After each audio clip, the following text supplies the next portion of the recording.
Welcome to the Grace Period, where we get real about attorney mental health and well-being and pull back the veil on the high-stakes world of big law. I'm your host, Emily Logan Stedman, a commercial litigator, partner, and someone who believes there's always room for a little more grace, even in a high-stakes profession. Here, I share real stories from my own journey in big law and invite you behind the scenes, beyond the billable hour, and to talk about what it means to stay human even in a demanding field. Whether you're a lawyer, a legal professional, or someone trying to find your footing, this space is for you. Let's pull back the curtain, start the conversation, and find our grace period together. Disclaimer, the views and opinions shared on this podcast are mine alone and do not necessarily reflect those of my firm or any organization. This podcast is for informational and entertainment purposes only. It is not legal advice, and listening does not create an attorney-client relationship. Welcome to episode 65 of the Grace Period. Today, I want to continue talking about the path to partnership. So in episode 64, I talked about checking in with yourself, asking if partner is even what you want, and if so, knowing the reason why you want that. Today, I want to talk a little bit about my journey to partnership. At the top, I must admit, I come from a healthy dose of privilege. Both my parents are attorneys. I was born while my mom was in law school, and my birth announcement is quite literally a joke about me being my parents' newest associate. So from a very early age, there was a bit of an expectation, maybe pressure, for me to be an attorney. And honestly, I would have told you one day I'm going to be an attorney or a teacher. Yes, I had dreams of being a weatherman as a very young child, and that morphed into a brief dream of being the next Katie Couric. But ultimately, if I was seriously asked this question, I would answer, I'm going to be an attorney or a teacher. Fast forward to undergrad, and I'm a senior at Wake Forest, go Deeks, and I'm getting ready to take the LSAT.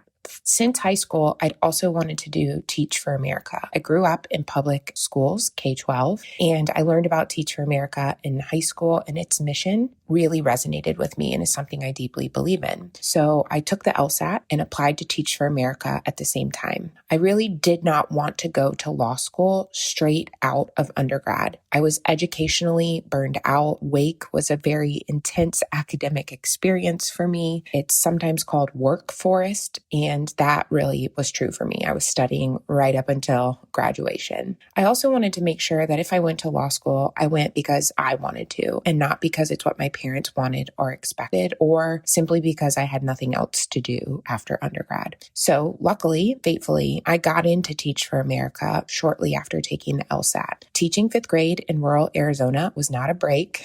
It was one of the hardest and most transformative experiences of my life. But it gave me time to think, do I want to be an attorney? I loved teaching. I loved teaching fifth grade. I still think about my students almost every day, but I hated Arizona. Sorry if you're listening from Arizona, but the desert life is not for me. So I thought, do I teach or go to law school? And I thought, if I'm going to end up moving home to Atlanta, where my family is anyway, I might as well give law school a try. And if I hate it, then I can move home and teach fifth grade the rest of my life. If you're listening to this podcast, you know that the rest, as they say, is history.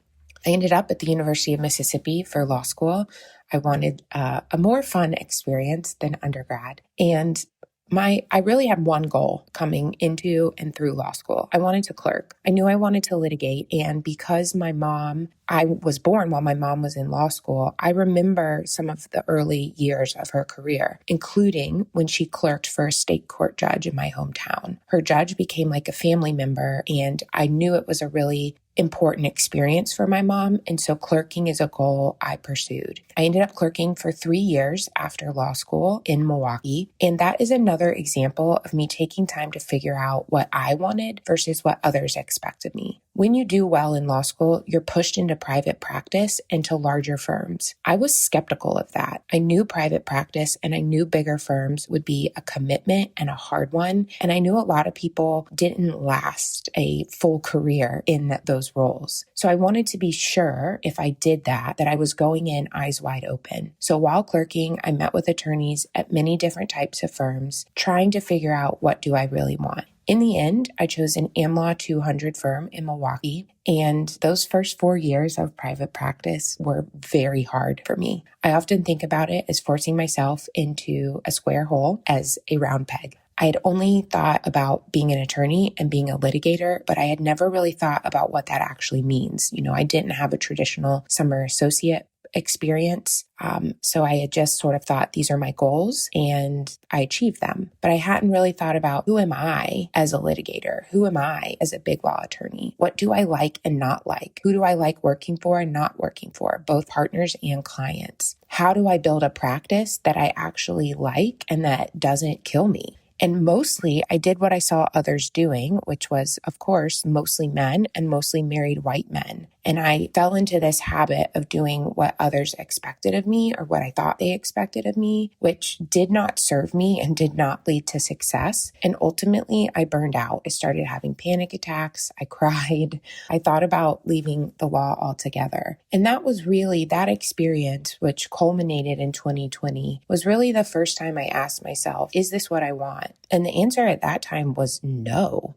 And that was a hard place to land because what else was I going to do? By that point, my entire identity had become wrapped up in being a big law attorney and being a civil litigator. So I started doing a lot of self-reflection and really having a lot of real and hard conversations with my husband. He was actually the one who sat me down and said, I think you like being an attorney. I think you just need a change of environment. And so I ended up lateraling to Hush Blackwell, where I am today. And what all that self-reflection and honestly that struggle taught me is that I do like being an attorney and I do like the benefits that come from being at a bigger firm. And I could implement better boundaries, self-care, and I could implement better practice management. And ultimately, yes, I did want to be partner. But if I was going to stay and if I was going to make partner or even just pursue the partnership path, I needed it to look very different from what it was looking like for me and from what I was assuming others expect of me. So I entered Hush, eyes wide open, took it as a clean slate, took everything I learned from my first firm, including some really valuable relationships and guidance from mentors, and started to implement systems, all the systems and operations that I talk about on this podcast. And what that caused is me loving the work. So I entered Hush as a senior associate, and I loved being a senior associate. I liked managing other associates. I liked managing paralegals and assistants. I liked managing e-discovery, and I liked having more autonomy and control over matters with the safety net of partner oversight. So I took my first few years at Hush to really evaluate and reflect. Do I want to be a super senior associate the rest of my life, or do I want to go for partner? And if you take nothing else from this conversation and last week's conversation, I hope you take this. You need to ask yourself this question regularly. Do I want to be partner, and why? You need to know the reason for your answer, and it needs to be more than that's just the next thing. That's what my partner, my spouse wants from me. That's what my parents expect from me, or that's just what my firm expects from me. You need to also be okay with that answer changing. And it might change often because we go through hard times in this job that make us question, how long can we keep doing this? But when the answer is yes, I want to pursue partnership, you need to go all in on that goal. And over the next few weeks, I'll share with you some of those things you need to go all in on the path to partnership.